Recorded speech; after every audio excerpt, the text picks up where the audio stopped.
మంత్రాలయం నియోజకవర్గం పెద్ద కడుపూరు మండలం బాపురదొడ్డి గ్రామంలో మండల పరిషత్ ప్రాథమిక పాఠశాల హెచ్ఎం సుమ మాట్లాడుతూ ప్రభుత్వ బడిలో ఉపాధ్యాయుల కొరత వేధిస్తుంది. బాపురదొడ్డి పాఠశాలలో విద్యార్థుల సంఖ్యకు అనుగుణంగా పంతులు లేరు. దీంతో విద్యాబోధన సక్రమంగా సాగక పిల్లలు ఇబ్బంది పడుతున్నారు. కొన్ని పాఠశాలల్లో మాత్రం విద్యార్థుల సంఖ్య తక్కువగా ఉన్నప్పటికీ అవసరానికి మించి ఉపాధ్యాయులు ఉన్నారు. మండల పరిషత్ ప్రాథమిక పాఠశాలలో 140 మంది విద్యార్థులకు 2 ఉపాధ్యాయులు విద్యాబోధన చేస్తున్నారు. అలాగే చుట్టుపక్కల నివసిస్తున్న వారు మురికి నీటి మొత్తం మా పాఠశాలపై వైపే వస్తున్నాయని, మా పాఠశాలకు కాంపౌండ్ వాల్ నిర్మించాలని ఆమె తెలిపారు. ఉన్నత అధికారులు బాపురదొడ్డి ప్రాథమిక పాఠశాలని పర్యవేక్షణ చేయాలని ప్రధాన ఉపాధ్యాయులు సుమా తెలిపారు. ఇప్పటికైనా ఉన్నత అధికారులు స్పందించి ఖాళీగా ఉన్న ఉపాధ్యాయుల పోస్టులను భర్తీ చేసి విద్యార్థుల ఇబ్బందులను తొలగించాలని తల్లిదండ్రులు కోరుతున్నారు. నేను బాపురదొడ్డి గ్రామంలో ప్రాథమిక పాఠశాలలో హెచ్ఎంగా విధులు నిర్వర్తిస్తున్నాను. మా పాఠశాలలో ప్రస్తుతం ఉన్న రోల్ వచ్చేసి 182 మంది.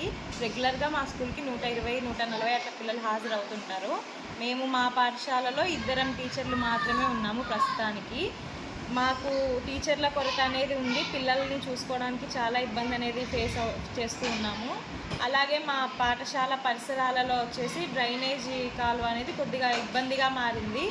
సో దానికి సమస్యను పరిష్కరించవలసిందిగా కోరుకుంటున్నాను. అలాగే పిల్లలకు కూర్చోవడానికి సరిగ్గా వసతి లేదు. తినే సమయంలో అలాగే వాళ్ళు ఆడుకునే సమయంలో కూడా చాలా ఇబ్బందులు అనేవి ఎదుర్కొంటూ ఉన్నాము.